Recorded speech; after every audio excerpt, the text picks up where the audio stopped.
Hello everyone. आज हम लोग देखेंगे यूपीपीसीएस प्रीलिम्स 2025 मॉक टेस्ट का सेट नंबर 10। इसमें हम लोग बेस्ट 10 एमसीक्यू कवर करते हैं। तो आते हैं पहले क्वेश्चन पे। और हाँ, चैनल को सब्सक्राइब जरूर कर ले। वर्ष 1857 के विद्रोह के संदर्भ में निम्नलिखित घटनाओं को कालानुक्रमिक क्रम में व्यवस्थित करें। सर व्हीलर ने कानपुर में आत्मसमर्पण किया।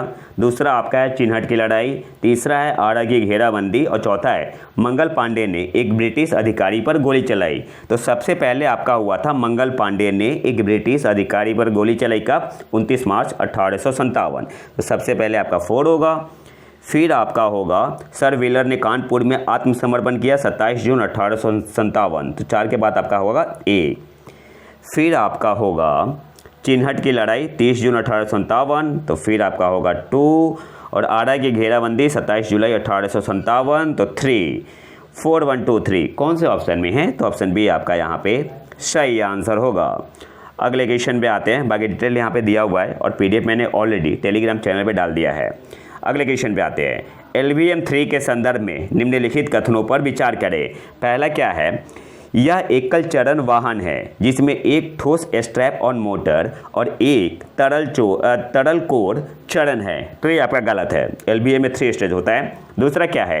यह इसरो का एक भारी लिफ्ट प्रक्षेपण यान है जो केवल 500 किलोग्राम तक के अंतरिक्ष यान को उठा सकता है तथा इसकी प्रक्षेपण क्षमता लागत प्रभावी रूप से GTO यानी जियो सिंक्रोनस ट्रांसफर ऑर्बिट तक है।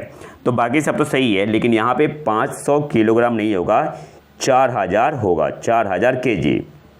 तो आपका सेकंड भी गलत हो गया।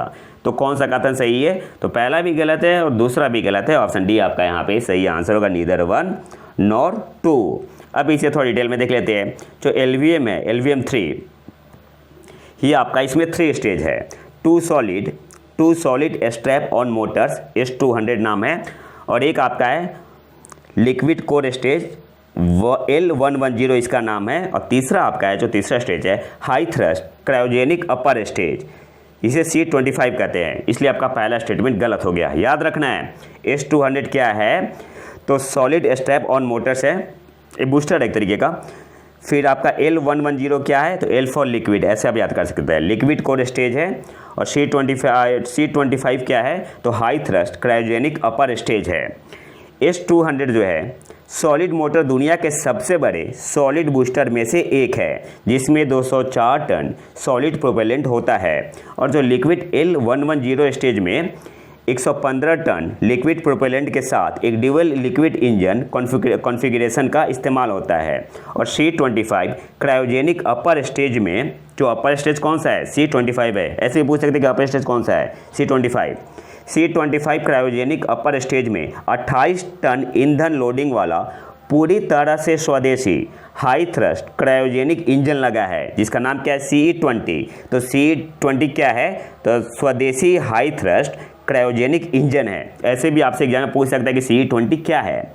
LVM 3 इसरो का नवीनतम हेवी लिफ्ट प्रक्षेपण यान है जिसे 4000 किलोग्राम के अंतरिक्ष यान को लागत प्रभावी तरीके से GTO यानी जियो सिंक्रोनस ट्रांसफर ऑर्बिट में भेजने के लिए डिजाइन किया गया है। अगले क्वेश्चन पे आते हैं। निम्नलिखित कथनों पर विचार करें। जो तेंदुलकर समिति थी, तेंदुलकर कमेटी, तेंदुलकर की सिफारिश से पहले 2009 में भारत की अपनी घरेलू स्तर पर तैयार की गई गरीबी रेखा शहरी क्षेत्रों के लिए प्रति व्यक्ति प्रतिदिन 17 रुपये और ग्रामीण क्षेत्रों के लिए प्रति व्यक्ति प्रतिदिन 17 रुपये थी। बिल्कुल सही है। और जो आपका तेंदुलकर कमेटी था, ये आपका 2005 में स्थापित हुआ था। और रिपोर्ट कब दिया था इन्होंने? रिपोर्ट इन्होंने दिया था 2009 में। दूसरा क्या है? 2009 में तेंदुलकर ने गरीबी रेखा को शहरी क्षेत्रों में प्रति व्यक्ति प्रतिदिन 29 रुपीज़ और ग्रामीण क्षेत्रों में प्रति व्यक्ति प्रतिदिन 22 रुपये तक बढ़ा दिया। और बाद में 2011-12 में इसे क्रमशः 36 रुपये और 30 रुपये तक बढ़ा दिया। बिल्कुल सही है, सेकंड भी आपका सही है। तीसरा क्या है? 2014 में रंगराजन ने शहरी क्षेत्रों में घरेलू गरीबी रेखा को बढ़ाकर प्रति व्यक्ति प्रतिदिन 47 रुपये और ग्रामीण क्षेत्रों में 32 रुपये करने की सिफारिश की थी। तो तीसरा भी आपका सही है। तो पूछ क्या रहा है कि उपयुक्त में से कौन सा कथन सत्य है? तो पहला, दूसरा, तीसरा कौन से ऑप्शन में है? ऑप्शन डी आपका यहाँ पे सही आंसर होगा। ऑप्शन डी आपका यहाँ पे सही आंसर होगा। अगले क्वेश्चन पे आते हैं। संयुक्त राष्ट्र महासागर सम्मेलन 2025 के संदर्भ में निम्नलिखित कथनों पर विचार करें। पहला क्या है, फ्रांस और कोलंबिया इस सम्मेलन का सह आयोजन कर रहे हैं। गलत है, यहाँ पे कोलंबिया नहीं होगा, क्या होगा, कोस्टा रिका होगा, कोस्टा रिका होगा, कोस्टा रिका। तो पहला गलत हो गया।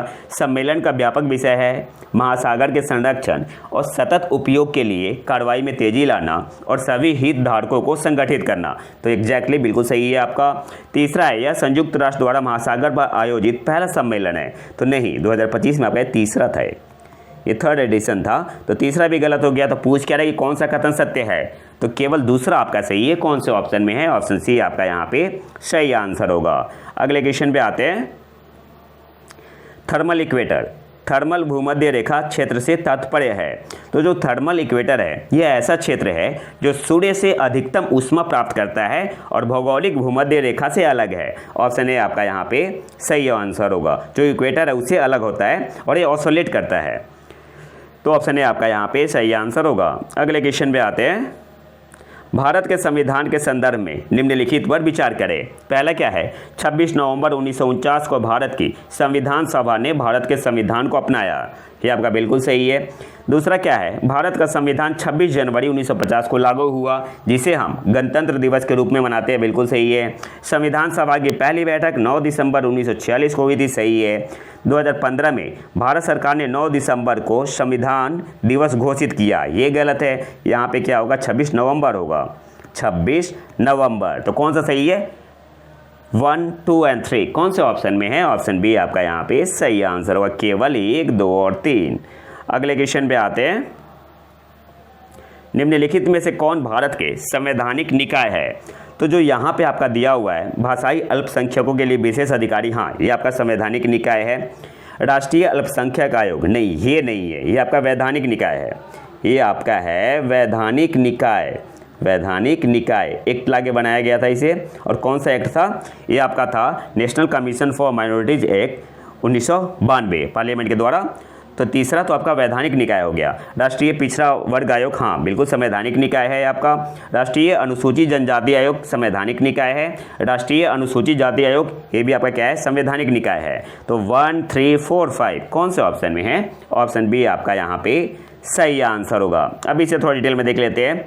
भारत में भाषाई अल्पसंख्यकों के लिए विशेष अधिकारी का प्रावधान भारतीय संविधान के अनुच्छेद 350B के तहत किया गया है।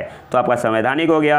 राष्ट्रीय पिछड़ा वर्ग आयोग, ये कौन से अनुच्छेद में मेंशन है, अनुच्छेद 338B।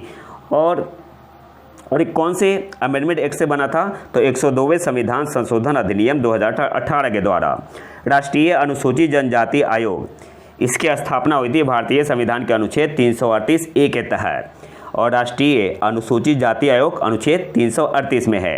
बाकी डिटेल में आप इसे PDF में पढ़ सकते हैं, मैंने ऑलरेडी टेलीग्राम चैनल पे डाल दिया है, प्रति इकाई की करंट अफेयर। अगले क्वेश्चन पे आते हैं। एल्प्स माउंटेन रेंज फैली हुई है। तो जो आपका एल्प्स माउंटेन रेंज है ये मेनली आपका 8 देशों में फैला हुआ है। France, Italy, Switzerland, Germany, Austria, Slovenia, Liechtenstein और मोनाको। हालांकि ऐसे भी देश है, ये जो देश है ना ये एल्प्स से सबसे अधिक जुड़े हुए हैं। और यह श्रृंखला जो है Croatia, Bosnia, Herzegovina, Montenegro, Serbia और अल्बानिया तक भी फैली हुई है। लेकिन मेनली इसी 8 देश में है, फ्रांस में, इटली में, स्विट्जरलैंड में, जर्मनी में, ऑस्ट्रिया में, स्लोवेनिया में, लिंकटेनस्टीन में और मोनाको में। तो यहाँ पे आपका इटली होगा, बिल्कुल होगा, इटली होगा। पोलैंड नहीं है, पोलैंड नहीं है, और आपका हंगरी भी नहीं है। स्विट्जरलैंड है, स्विट्जरलैंड है, ऑस्ट्रिया है। तो 1, 4, 5 कौन से ऑप्शन में है, तो ऑप्शन बी आपका यहाँ पे सही आंसर होगा, 1, 4 एंड 5। अगले क्वेश्चन पे आते हैं। दक्षिण पूर्व एशियाई राष्ट्र संघ या आसियान के संदर्भ में निम्नलिखित कथनों पर विचार करें। इसकी स्थापना 1967 में बैंकॉक घोषणा पर हस्ताक्षर के साथ हुई थी। बिल्कुल सही है। ब्रुनेई दारुसलाम आसियान का संस्थापक सदस्य था। गलत है। आसियान सचिवालय ढाका में स्थित है। गलत है। ये आपका है जकार्ता में। कहाँ पे, जकार्ता में है। तो पूछ क्या रहा है कौन सा सही है, तो इसमें आपका केवल पहला सही है, तो ऑप्शन बी आपका यहाँ पे सही आंसर होगा। अब इसे थोड़ा डिटेल में देख लेते हैं। आसियान का गठन 8 अगस्त 1967 को बैंकॉक थाईलैंड में आसियान घोषणा पत्र या बैंकॉक घोषणा पत्र पर आसियान के संस्थापक सदस्यों इंडोनेशिया, मलेशिया, फिलीपींस, सिंगापुर और थाईलैंड द्वारा हस्ताक्षर के साथ हुआ था। तो संस्थापक सदस्य का नाम याद रखना है, इंडोनेशिया, मलेशिया, फिलीपींस, सिंगापुर और थाईलैंड। और ब्रुनेई दारुसलाम 7 जनवरी 1984 को आसियान में शामिल हुआ था और इसका सचिवालय कहाँ पे है? जकार्ता में है। और आखिरी क्वेश्चन पे आते हैं। निम्नलिखित में से किस देश ने भारतीय संविधान की 75वीं वर्षगांठ के अवसर पर औपचारिक रूप से उसका सम्मान करने वाला प्रस्ताव अपनाया है? तो अमेरिका ने। ऑप्शन सी आपका यहाँ पे सही आंसर होगा। और अगर अमेरिका ऑप्शन में नहीं होगा तो क्या होगा? न्यूयॉर्क स्टेट होगा, न्यूयॉर्क स्टेट। तो ये भी इंपॉर्टेंट है, इसको भी याद रखना है। तो ये तो था हमारा आज का लेक्चर। अगर आपको इसका पीडीएफ चाहिए तो आप हमारे टेलीग्राम चैनल प्रतीक IQ करंट अफेयर को ज्वाइन कर सकते हैं। और अगर वीडियो पसंद आए तो लाइक करें और चैनल को सब्सक्राइब जरूर कर ले। मिलते हैं नए वीडियो में नए टॉपिक के साथ। तब तक के लिए नमस्कार, जय हिंद।